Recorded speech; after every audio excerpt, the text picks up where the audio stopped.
So, the questions of the ego enable us to convert the will to receive to a will to bestow, to receive the vessel, to build the vessel for the revelation of the upper light. The ego becomes a masach with oviyut, screen and coarseness, the force of bestowal.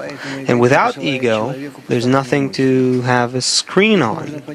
Therefore, the ego sends man alien thoughts, and they can be elevated to a higher level than common understanding. And we call that above reason, as it is against the logic and intellectual rationality. So we don't need to think that egoistic thoughts deflect us from the path. Rather, they're sent to us in order to enter the spiritual world, to enter bestowal. So what is he trying to say?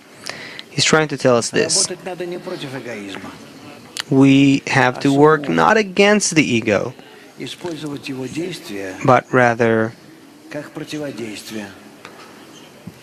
to wittingly use his actions as counteractions to understand how to do this well, because the Creator controls them. And so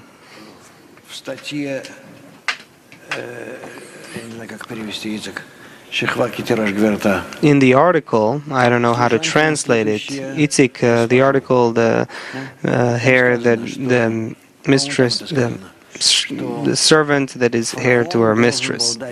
And I think there it says that Pharaoh has to agree, has to understand why the people want to come out of Egypt and agree with it. Agree with them coming out of Egypt, meaning Pharaoh, meaning the ego. So the ego itself eventually helps going through all these states, throws you out of the ego and helps you go forward. So in reality, it's an angel, it's a force of the Creator. So we can't just throw it away, try to go against it, and so forth. In short, we have to correctly and subtly work with it, as with all the disturbances we have on the path. It could seem like enemies, all kinds of villains. No, it's coming from the Creator.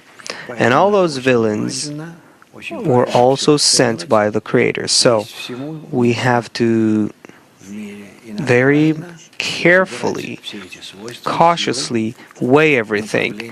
Everything has its place in the world. We have to accumulate all the directions that seemingly works in favor and against in order to design the right atmosphere for development. And therefore the group has to include everything into itself. And by no means to destroy or eradicate any egoistic motivation that exists in it. Rather, to rise above, to overcome, but keep it. It is needed. It is a substance from which we later build the common spiritual body, meaning the soul. So, how do you imagine the right work with our beloved ego?